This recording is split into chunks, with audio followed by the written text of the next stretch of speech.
Praise the Lord. Hello everyone. இன்றைக்கான வேத தியான வசனம் சங்கீதம் 136:4. ஒருவராய் பெரிய அதிசயங்களை செய்கிறவரை துதியுங்கள், அவர் கிருபை என்றும் உள்ளது.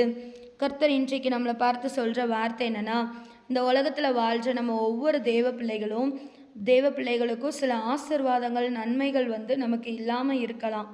அதனால் நம்மளாம் யோசிப்போம், இதுக்கப்புறம் நமக்கு லைஃப்பில் ஒன்றுமே நடக்காதுன்னு நம்ம புலம்பி தவிக்கிறோம்.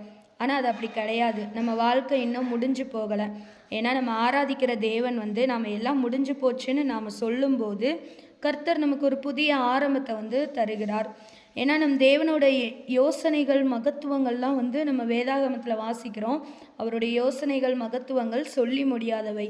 அதனால் இன்றைக்கு நாம் எல்லாம் முடிஞ்சு போச்சுன்னு சோர்ந்து போய் நம்ம உட்காந்துருக்குறோம். ஆனால் ஆரம்ப நாட்களில் நம்ம ஆண்டவர் மேலே அன்பு வச்சு ஊழியெல்லாம் பண்ணியிருக்கிறோம்.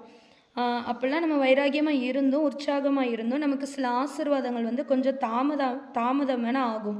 ஆனால் அது தடைப்பட்டு போகாது. சில பேர் அதில் சோர்ந்து போய் நான் என் சுயபலத்தினால எல்லாம் பார்த்துக்கிறேன்னு சொல்லி நினைக்கலாம். ஆனால் அது நம்மளால் ஒன்றுமே பண்ண முடியாது.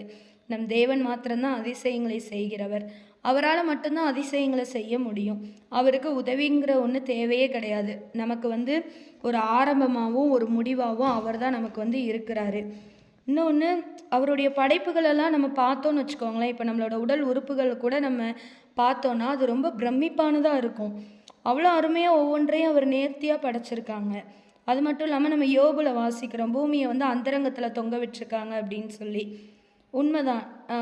பூமி 50,000 கிலோமீட்டர் ஸ்பீடில் சுற்றுது. ஆனால் நம்மளால் ஒன்றுமே பண்ண முடியாது. இப்போ நம்மளே ஒரு பொருளை தொங்க விடணும்னா ஒரு நூலையோ கயிறையோ கட்டி தான் நம்மளால் தொங்க விட முடியும். ஆனால் நம் தேவன் பாருங்களேன், எவ்வளோ அற்புதமாக எல்லாவற்றையும் நேர்த்தியாக செய்கிற தேவன் அவருடைய பிள்ளைகளாக இருக்கிற நமக்கு அற்புதம் செய்யாமல் விட்டுருவாங்களா? ஏன்னா அன்றைக்கு இஸ்ரவேல் ஜனங்களுக்கும் இப்படி தான். எகிப்து தேசத்துலேருந்து அந்த அடிமைத்தனத்துலேருந்து அவங்க வெளியே வரும்போதும் முன்னாடி செங்கடல், பின்னாடி பார்வோன் சேனை. அவங்க தப்பிச்சு போக முடியாத சூழ்நிலைனாலும் நம் தேவனாகிய கர்த்தர் அந்த இஸ்ரவேல் ஜனங்களை காப்பாற்றினார். அப்படிப்பட்ட தேவனை ஆராதிக்கிற நாம ஒருபோது வருத்தப்பட தேவையில்லை.